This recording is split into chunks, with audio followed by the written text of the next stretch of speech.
सावधान, मां लक्ष्मी ने स्वयं कहा है, अगर घर की ये 5 चीज किसी को दे दी जाए तो धन संपत्ति ही नहीं, सुख शांति भी सदा के लिए छिन जाएगी। क्या आप जानते हैं, आपके घर की 5 साधारण चीजें ही आपकी किस्मत तय करती हैं। मां लक्ष्मी ने चेतावनी दी है, गलती से भी इन्हें दान कर दिया तो घर में आ जाएगी भयंकर गरीबी। बहुत समय पहले प्राचीन भारत के एक छोटे से नगर विशालपुर में एक साधु का आश्रम था। वहां दूर दूर से लोग आकर आध्यात्मिक शिक्षा प्राप्त करते थे।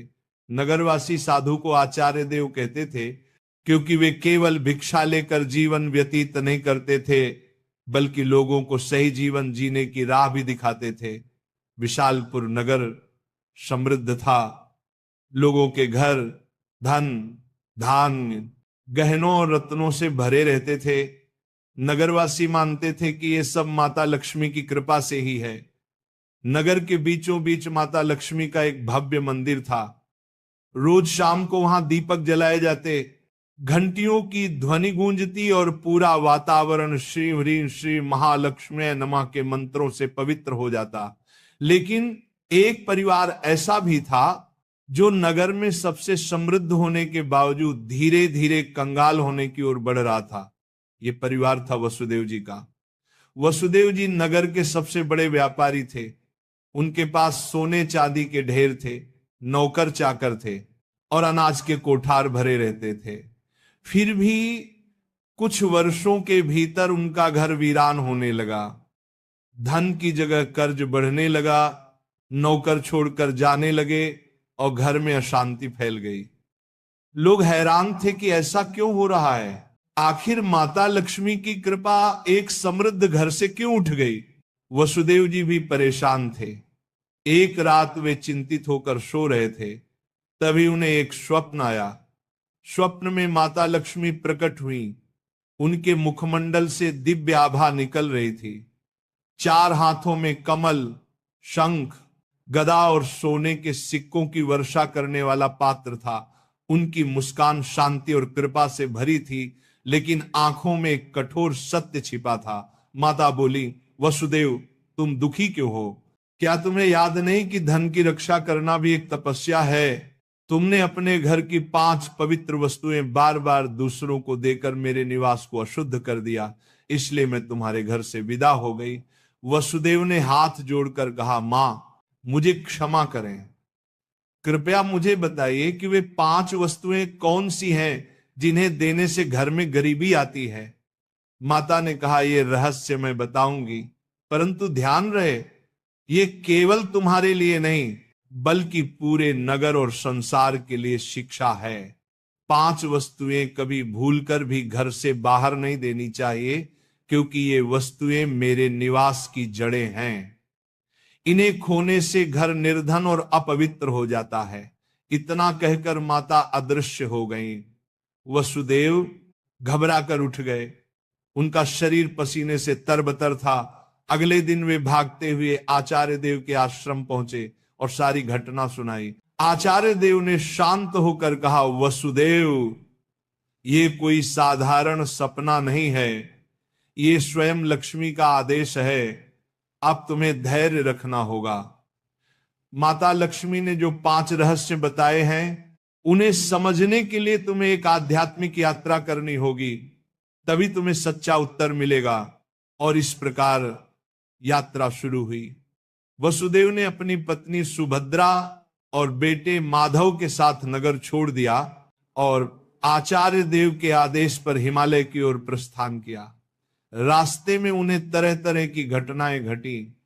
एक गांव में उन्होंने देखा कि एक महिला अपने घर का चूल्हे की राख दूसरों को दे रही है।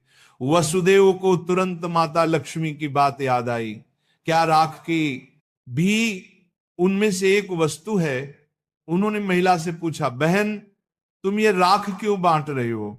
महिला ने कहा, महाराज, लोग मानते हैं कि राख खेत में डालने से फसल अच्छी होती है। वसुदेव ने सोचा, लेकिन यही तो गलती है। चूल्हे की राख घर के भोजन और अग्नि का प्रतीक है। इसे बाहर देने से घर की उन्नति रुक जाती है। यात्रा आगे बढ़ी। वसुदेव, सुभद्रा और माधव पहाड़ों की कठिन राह से गुजर रहे थे। एक रात वे एक आश्रम पहुंचे। वहां एक वृद्ध साध्वी ध्यान में लीन थी। साध्वी ने वसुदेव को देखकर मुस्कुराते हुए कहा, तुम्हें लक्ष्मी माता के 5 रहस्य जानने हैं ना? ध्यान से सुनो। ये पहली वस्तु है चूल्हे की राख। इसे किसी को मत दो, ये घर की लक्ष्मी को बाहर कर देती है। वसुदेव ने प्रणाम किया और रहस्य को याद कर लिया। दूसरे दिन वे आगे बढ़े। एक गांव में देखा कि लोग अपने घर से झाड़ू निकालकर दूसरों को दे रहे। वसुदेव ने आश्चर्य से पूछा, तुम लोग ऐसा क्यों करते हो? एक युवक बोला, हम मानते हैं कि पुराना झाड़ू देने से दरिद्रता चली जाती है। लेकिन तभी आकाश में गड़गड़ाहट हुई, जैसे स्वयं माता लक्ष्मी बोल रही हो, मूर्खों, झाड़ू लक्ष्मी का निवास है। ये घर की स्वच्छता और समृद्धि का प्रतीक है। इसे बाहर देने से लक्ष्मी घर से चली जाती है।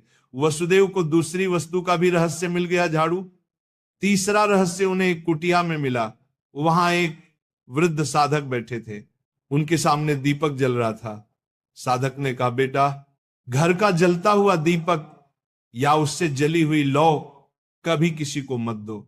ये घर की ज्योति और आयु का प्रतीक है। इसे देने से सुख शांति चली जाती है। वसुदेव ने तीसरी वस्तु भी जान ली। आगे चलते चलते वे एक गांव पहुंचे। वहां एक परिवार ने अपने घर का नमक पड़ोसियों को उधार दिया। उसी रात उस परिवार के यहां कलह मच गई। साध्वी ने समझाया, नमक रिश्तों की मिठास और स्थिरता का प्रतीक है। घर का नमक देना लक्ष्मी को अपमानित करना है। अब वसुदेव को चौथी वस्तु भी मिल गई, नमक। अंततः हिमालय के पास एक गुफा में तप करते एक योगी ने अंतिम रहस्य बताया। योगी बोले, वसुदेव, 5वीं वस्तु है कपड़े का कोना या पल्लू। महिलाएं अक्सर पुराने कपड़े का पल्लू काट कर दे देती हैं, लेकिन यही स्त्री की लक्ष्मी और घर की मर्यादा का प्रतीक है। इसे देना घर के भाग्य को काटना है। अब 5 वस्तुएं स्पष्ट थी। पहला, चूल्हे की राख। दूसरा, झाड़ू। तीसरा, जलता दीपक। चौथा, नमक। 5वां, कपड़े का कोना। वसुदेव ने कृतज्ञ होकर योगी को प्रणाम किया। अब 5 रहस्यों को जानकर वसुदेव अपनी पत्नी सुभद्रा और पुत्र माधव के साथ नगर की ओर लौटने लगे। रास्ते भर वे मन ही मन माता लक्ष्मी के उपदेशों को दोहराते रहे। नगर पहुंचते ही उन्होंने सबसे पहले आचार्य देव के चरणों में प्रणाम किया और पूरी यात्रा का वर्णन किया। आचार्य देव ने मुस्कुराकर कहा, वसुदेव, तुम्हें अब सच्चा ज्ञान मिल गया है।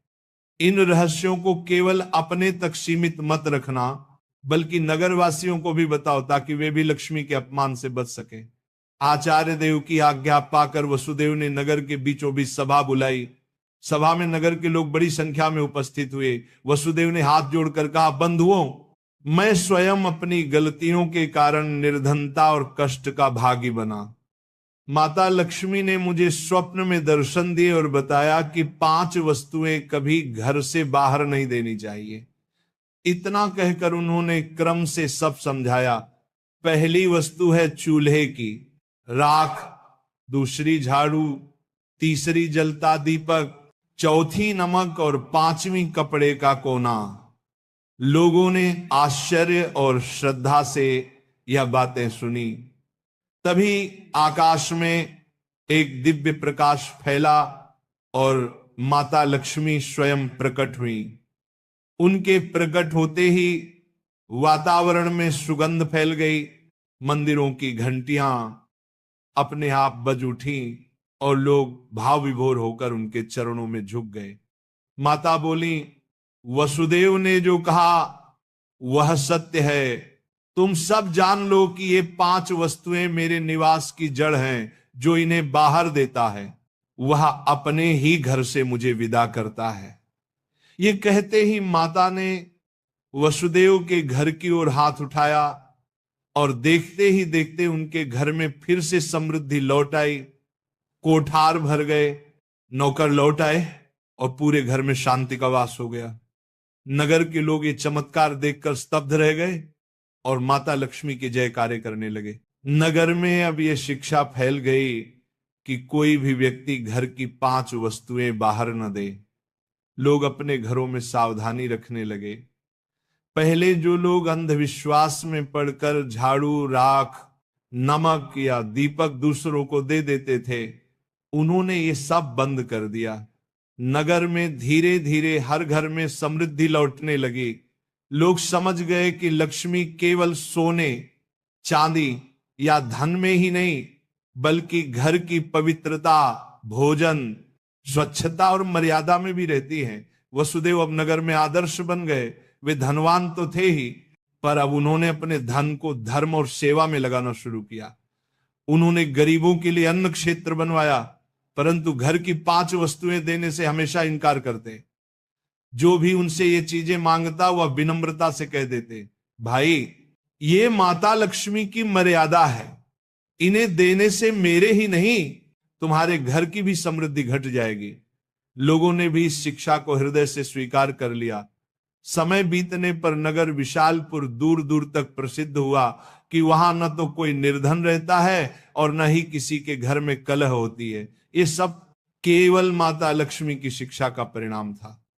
माता लक्ष्मी समय समय पर नगर में आकर वसुदेव को आशीर्वाद देती और नगरवासियों को याद दिलाती कि लक्ष्मी केवल धन की देवी नहीं, बल्कि संतुलन, संयम और मर्यादा की शक्ति है। अंततः वसुदेव के जीवन की सबसे बड़ी सीख यही बनी कि लक्ष्मी की कृपा केवल मेहनत से ही नहीं, बल्कि मर्यादा के पालन से भी प्राप्त होती है। माता लक्ष्मी केवल धन संपत्ति की देवी नहीं, बल्कि वे पवित्रता, मर्यादा और संतुलन की शक्ति है। घर की समृद्धि बनाए रखने के लिए मेहनत और सदाचार के साथ साथ मर्यादा का पालन भी आवश्यक है। चूल्हे की राख, झाड़ू, जलता दीपक, नमक और कपड़े का कोना, ये 5 चीजें लक्ष्मी का निवास मानी जाती हैं। इन्हें घर से बाहर देने का अर्थ है लक्ष्मी को स्वयं विदा करना।